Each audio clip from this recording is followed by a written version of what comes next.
Assalamualaikum warahmatullahi wabarakatuh. Perkenalkan, nama saya Putri Mai Lestari dari program studi S1 Hubungan Internasional Universitas Muhammadiyah Kalimantan Timur. Kali ini saya akan menjelaskan isi konten yang saya masukkan ke dalam website yang saya buat, yaitu mereview beberapa film. Jadi saya memilih konten ini karena memang saya sangat suka menonton film sebagai penyuluhan emosi saya. Oke, konten ini dibuat untuk tugas akhir dari mata kuliah CMS. Ini adalah tab pertamanya. Saya merekam dari HP ya teman-teman. Ini tab pertama, lalu ke bawah ini ada beberapa konten yang saya masukkan. Selanjutnya, saya ini akan menjelaskan satu persatu dari film yang saya review. Lanjut saja kita ke bawah. Ini beberapa konten yang saya masukkan. Yang pertama ada Aquaman, Encanto, Purple Heart. Yang keempat ada Fast and Furious 10. Lanjut bawahnya. Yang bawahnya ini ada The Possession of Hannah Grace. Dia ada beberapa kategori film ya. Oke, di sini ada biografi saya, itu nama saya Putri Mai Lestari. Semua ini tentang emosi yang sulit dihentikan lewat kata melalui film. Salam kenal buat kalian semua yang sudah membuka blog saya. Sebelumnya perkenalkan, nama saya Putri Mai Lestari, lahir di Lojanan, tanggal 20 Mei 2004. Karena menonton film termasuk salah satu hobi saya, maka dari itu saya membuat blog ini untuk membagi pengalaman yang pernah saya rasakan saat menonton film. Setelah ini lanjut ke halaman atas, lalu ada konten Aquaman ya. Jadi saya akan menjelaskan, Aquaman ini adalah film superhero yang dirilis pada tahun 2018, disutradarai oleh James Wan dan bagian dari DC Extended Universe. Menceritakan tentang ceritanya berkaisar pada Arthur Curry, diperankan oleh Jason Momoa, yang merupakan setengah manusia dan setengah Atlantis.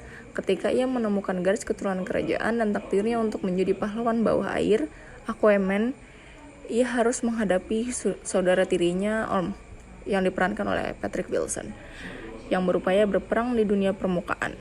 Visual dan sinematografinya ini, salah satu aspek yang menonjol dari Aquaman adalah visualnya yang memukau dan sinematografi bawah airnya. James Wan dan tim produksi melakukan pekerjaan luar biasa dalam menghidupkan dunia bawah laut Atlantis yang dinamis dan fantasi. CGI-nya mengesankan dan rangkaian aksinya menarik secara visual. Untuk karakter dan pertunjukan, Jason Momoa ini menghadirkan karisma dan fisik ke dalam peran Aquaman, menyuntingkan humor dan pesona ke dalam karakternya. Pemeran pendukung termasuk Amber Heard sebagai Mira dan William Dafoe sebagai Nadis Vulko menambah kedalaman ensemble. Penggambaran Patrick Wilson sebagai antagonis Orm meyakinkan dan chemistry antar aktor meningkatkan pengalaman menonton secara keseluruhan.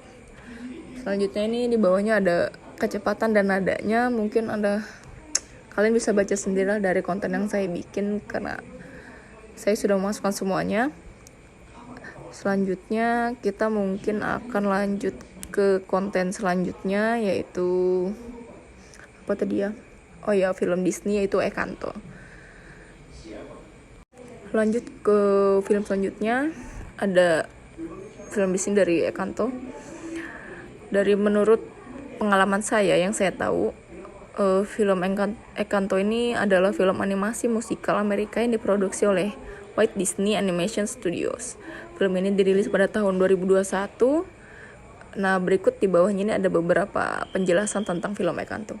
Yang pertama, ada sinopsis, yaitu Encanto ini mengisahkan tentang keluarga Madrigal yang tinggal di sebuah rumah ajaib di pegunungan Colombia. Setiap anggota keluarga Madrigal diberkahi dengan keajaiban tertentu, kecuali Mirabel yang dianggap tidak memiliki keajaiban khusus. Ketika keajaiban keluarga tersebut terancam, Mirabel berusaha untuk menemukan peran dan tujuannya dalam keluarga yang luar biasa ini.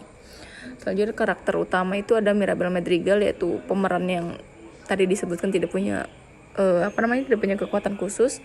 Selanjutnya ada Abuela sebagai kepala keluarga dan anggota keluarga lainnya yang memiliki beberapa kekuatan-kekuatan khusus gitu. Selanjutnya kita ke ciri khas, mungkin bisa kalian baca sendiri, ini ada di bawah. Dan pesan moral juga mungkin kalian bisa membaca semua yang ada di blog saya ini karena sudah saya sediakan semuanya. Selanjutnya mungkin akan saya lanjut ke konten berikutnya. Langsung saja saya lanjut ke konten berikutnya, yaitu ada film Purple Heart. Menurut pengetahuan saya ya, Purple Heart ini adalah sebuah drama perang yang disutradarai oleh Sidney Jeffrey dan dibintangi oleh Ken Wong dan Carey Lake. Ceritanya berfokus pada seorang dokter angkatan laut yang bertugas di Vietnam dan hubungannya dengan seorang perawat medis angkatan laut wanita. Mereka harus menghadapi tantangan dan trauma perang yang mendalam. Tapi menurut saya ini, kayaknya saya salah mengambil referensi deh dari film ini. Soalnya sepengetahuan saya, film Purple Heart ini bukan dari Vietnam sih, menceritakannya tentang angkatan militer Inggris. Amerika maksud saya, maaf. Amerika yang mereka itu mau kawin kontrak gitu ya, untuk mendapatkan keuntungan masing-masing. Jadi mereka ini menikah karena hubungan itu. Selanjutnya ada Fast and Furious X atau Fast and Furious rilisan ke-11 dari saga Fast and Furious. Bisa Anda ketahui terlebih dahulu sebelum menonton filmnya, Fast and Furious ini merupakan rilisan ke-11 yang sudah berjalan selama lebih dari 2 dekade dan sudah bisa disaksikan sekarang. Jadi jalan cerita Fast X ini berawal dari Dominic Toretto yang sudah menjalani hidup damai dengan istri dan anaknya. Mereka kerap berkumpul bersama anggota kru Dom, diantaranya Han yang diperankan oleh Sung Kasta, yang kedua Ramsey yang diperankan oleh Natalie Emmanuel, Roman diperankan oleh Trace Gibson, dan Tej diperankan oleh Ludacris. Fast and Furious X ini adalah film terbaru dalam franchise. Selanjutnya ada The Possession of Hannah Grace.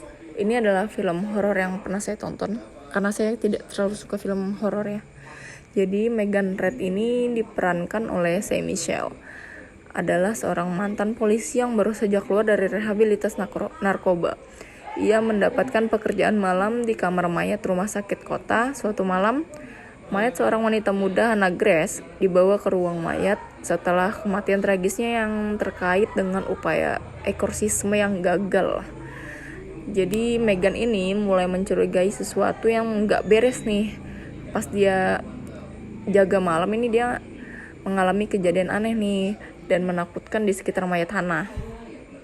Seiring berjalannya waktu, Megan ini mencoba menyelidiki lebih lanjut sampai dia menemukan fakta-fakta mengerikan tentang kematian Hannah ini nih. Terjebak di dalam rumah sakit yang sunyi dan angker pada malam hari, Megan harus berjuang untuk menyelamatkan dirinya sendiri dari kekuatan gaib yang mengerikan dan mengalami misteri di balik kematian Hannah Grace. Jadi The Possession of Hannah Grace ini menawarkan suasana horor gelap dan mencekam dengan elemen-elemen supranatural. Oke, kayaknya ini aja deh konten-konten yang sudah saya masukkan dan beberapa konten-konten yang sudah saya jelaskan. Kita lanjut ke kesimpulan. Jadi kesimpulan yang saya ambil dari konten yang saya masukkan semua ini, yaitu dalam mengeksplorasi topik penulisan tentang review beberapa film, saya mengambil langkah ini karena ketertarikan mendalam saya terhadap dunia perfilman dan keragaman pengalaman yang ditawarkan. Melalui pengulasan film-film yang beragam, saya dapat mengekspresikan pandangan pribadi saya terhadap seni visual, naratif, dan interpretasi kreatif. Selain itu, melalui analisis film-film yang berbeda genre, saya dapat memberikan wawasan tentang keunikan dan daya tarik masing-masing, membuka ruang untuk membaca yang memiliki referensi beragam. Dengan mengejar topik ini, saya berharap dapat menghubungkan dengan audiens yang memiliki minat serupa, memberikan pandangan yang mendalam, dan mungkin menginspirasi diskusi lebih lanjut tentang dunia sinema. Sekian penjelasan yang dapat saya berikan tentang konten yang saya buat. Kurang lebihnya mohon maaf. Saya ucapkan banyak terima kasih. Wassalamualaikum warahmatullahi wabarakatuh.